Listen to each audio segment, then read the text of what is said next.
సమరం health channel ప్రేక్షకులకు స్వాగతం. ఈరోజు మనం సాగిపోయిన చెవిపోగు రంధ్రాన్ని సరిచేయడం ఎలాగో తెలుసుకుందాం. బరువైన కమ్మలు, జోకాలు లాంటివి అలంకరించుకోవాలంటే అందుకు చెవులు కూడా సహకరించాలి. కానీ చెవి రంధ్రం సాగిపోయిన వాళ్ళ పరిస్థితి ఏంటి? ఈ ఇబ్బందిని సరిచేసే వీలుందా? వైద్యులు ఏమంటున్నారో ఇప్పుడు మనం తెలుసుకుందాం. చెవిలో కింది భాగమైన ఇయర్ లాబ్యూల్లో చర్మం, కొవ్వు మాత్రమే ఉంటుంది. కాబట్టి మృదువుగా సాగే గుణాన్ని కలిగి ఉండే ఈ ప్రదేశంలో ఏర్పరిచే రంధ్రాలు కూడా క్రమేపీ సాగుతాయి. చెవి పైభాగమైన ఇయర్ హెలిక్స్ నమ్యత కలిగిన మృదు కణజాలంతో కాస్త బిగుతుగా, దృఢంగా ఉంటుంది.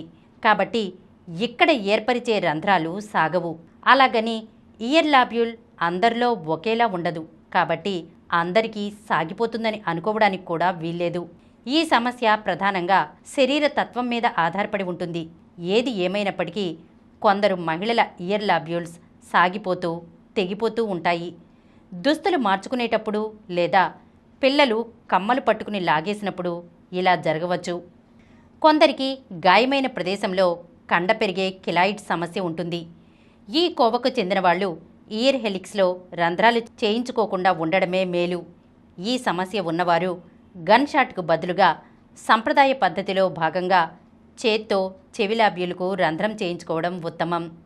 ఇయర్ లాబ్యూల్ రంధ్రం సాగిపోయి లేదా తెగిపోయినప్పుడు చిన్న రంధ్రాన్ని వదిలేసి మిగతా భాగాన్ని జోడించే సంప్రదాయ సర్జరీ చేసేవారు. కానీ ఈ రకమైన సర్జరీతో తిరిగి సమస్య పునరావృతమయ్యే అవకాశాలు ఎక్కువ. సంప్రదాయంలో భాగంగా చెవికమ్మలు ధరించకుండా ఉండలేని సందర్భాల్లో మాత్రమే ఇలాంటి సర్జరీని అనుసరించాలి. లేదంటే లాబ్యూల్ రంధ్రాన్ని పూర్తిగా మూసేసే సర్జరీని ఎంచుకోవాలి. ఈ సర్జరీ చేయించుకున్న 6 వారాల తర్వాత అవసరమైన చోట రంధ్రాన్ని ఏర్పరచుకుని 6 వారాల పాటు తేలికపాటి కమ్మలు పెట్టుకుంటూ ఆ తర్వాత బరువైన కమ్మలు పెట్టుకోవచ్చు.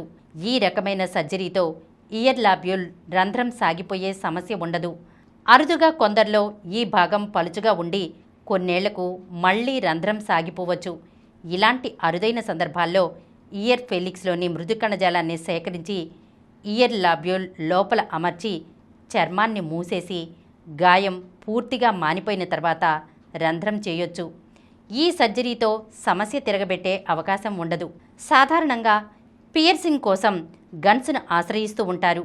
అయితే ఈ విధానంలో రంధ్రం ఏర్పడే ప్రదేశంలో స్వల్ప వ్యత్యాసాలు చోటు చేసుకోవచ్చు.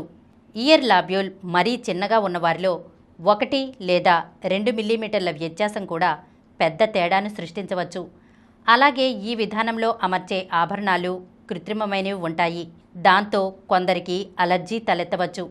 కాబట్టి ఈ విధానానికి బదులుగా ఖచ్చితత్వంతో రంధ్రాన్ని ఏర్పరచుకోవడం కోసం నీడిల్ విధానాన్ని ఎంచుకోవచ్చు. ఈ విధానంతో ఇయర్ లాబ్యూల్తో పాటు వంపుతో కూడిన ఇయర్ హెలిక్స్లో ఖచ్చితమైన ప్రదేశంలో రంధ్రాన్ని ఏర్పరచుకుని కృత్రిమ ఆభరణాలకు బదులుగా బంగారు ఆభరణాన్నే చెవికి అమర్చుకోవచ్చు. కొందరు కమ్మలు జారిపోతున్నాయనే ఆలోచనతో వాటికి ఆసరాగా బటన్స్ బిగించుకుంటూ ఉంటారు. అయితే వీటిని బిగుతుగా బిగించేసి అలాగే వదిలేయడం వల్ల ఆ ప్రదేశం ఒరుసుకుపోయి బటన్ పైనుంచి కండ పెరిగిపోతుంది. దాంతో చెవికమ్మ తొలగించలేని సమస్య తలెత్తుతుంది.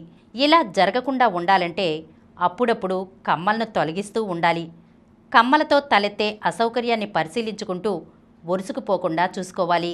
మరీ ముఖ్యంగా పిల్లలకు అలంకరించే చెవి జోకాల విషయంలో కూడా ఇవే జాగ్రత్తలు పాటించాలి. బరువైన చెవి ఆభరణాలు అరుదుగా అలంకరించుకోవాలి. చెవి ఆభరణానికి ఆసరా అందించే అదనపు ఆభరణాలు వాడుకోవాలి. రంధ్రం సాగుతున్నట్లు గ్రహించిన వెంటనే జాగ్రత్త పడాలి. కమ్మలు, జోకాలు దుస్తులకు తగులుకోకుండా చూసుకోవాలి. చిన్నపిల్లల చేతికి అందకుండా జాగ్రత్త పడాలి. ఈరోజు మనం సాగిపోయిన చెవి రంధ్రాన్ని సరిచేయడం ఎలాగో తెలుసుకున్నాం కదా. మరొక అంశంతో మళ్ళీ కలుద్దాం. ఈ కార్యక్రమం మీకు ఎంతో నచ్చింది కదా. ఇటువంటి మరిన్ని వీడియోల కోసం అనతి కాలంలోనే 21 కోట్ల వ్యూస్ సాధించిన సమరం ఛానల్ సమర్పించు సమరం హెల్త్ ఛానల్కు సబ్స్క్రైబ్ చేయండి, లైక్ చేయండి, మీ ఫ్రెండ్స్కి షేర్ చేయండి. అలాగే ప్రక్కనున్న గంట సింబల్ని ప్రెస్ చేయడం మర్చిపోకండి.